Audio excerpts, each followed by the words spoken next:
Okay then, Mike, so we're here, the final weekend of the championship season. What's the overriding emotion heading into this? We're just really looking forward to playing now. It's been a different week. We've had lots of different weeks this year, haven't we? And for various reasons, but we're just excited now to play, to be honest with you. There's obviously been lots of moving parts around the club, and it's important now that we're honing in on the job tomorrow. Yeah, I mean, look, it's part and parcel. Whether it's what's happening right now or with any season. There is incomings and outgoings of people saying goodbye. So, how difficult is that in terms of managing maybe the week and kind of all the emotions of everyone, heading into the final games? Yeah, every single team tomorrow will be talking about this is the last time this group's together. Every group will be having the same conversations, and that's no different for us.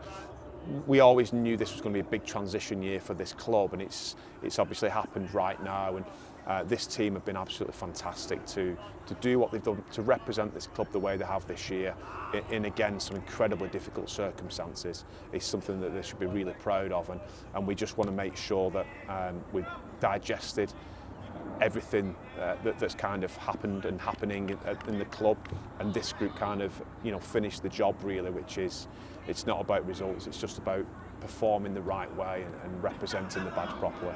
Yeah, so then on that performance then at the weekend, the game itself is in a situation where there's nothing riding on it for either side.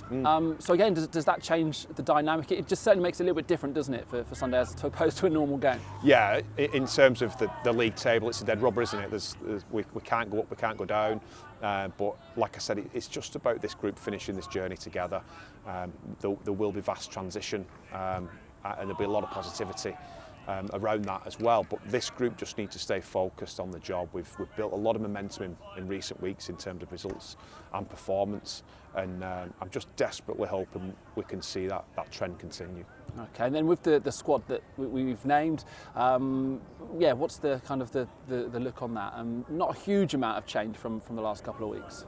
No, unfortunately, we were hopeful we'd get Hugh Worthington back, but he's not quite ready with his neck.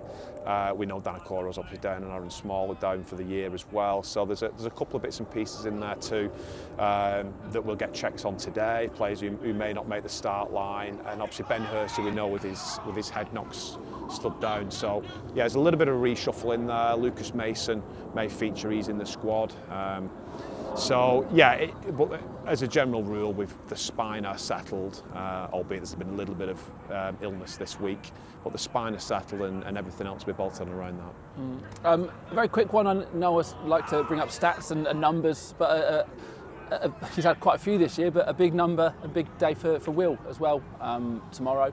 198 appearances. He moves kind of clear second, and now just 4 behind Steele, right at the top for club appearances.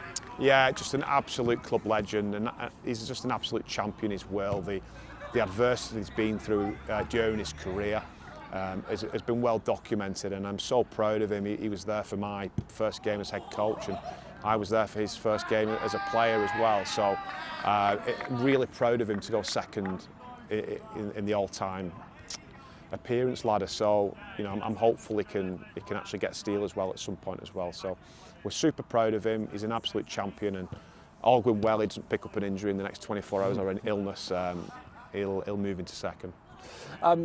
So then, Widnes tomorrow. As far as the preparations go, I mean, how much you looked into the opponents, or has it kind of been very much focused on ourselves and about us tomorrow? Yeah, well, they've been playing a lot of teams that we've been playing in recent weeks. So I've had an eye on them for a while now. Actually, Widnes always play a really good brand of rugby. They attack really well. They throw a lot of shape at you. They're a very skillful team. You look at I was speaking to the boys about this in the week. If you look at the Widnes Academy over the years, we had some great tussles with them, and very similar to us, that whilst the first team were maybe not the top end of Super League, their academy was fantastic. And we know a lot of their players have come through their system. We know a lot of the players have come through the St Helens system, the Warrington system, very skill-based systems, and they've thrown them all together, and they're very well put together. I like the way they play and the way they operate. They've got some very good halves in there. And yeah, that's certainly going to be a challenge. I think we always see Widnes as one of the tougher challenges in terms of dealing with their shape in particular. And they've also got some real toughness and physicality around them as well in the middle of the park, which Alan obviously instills there.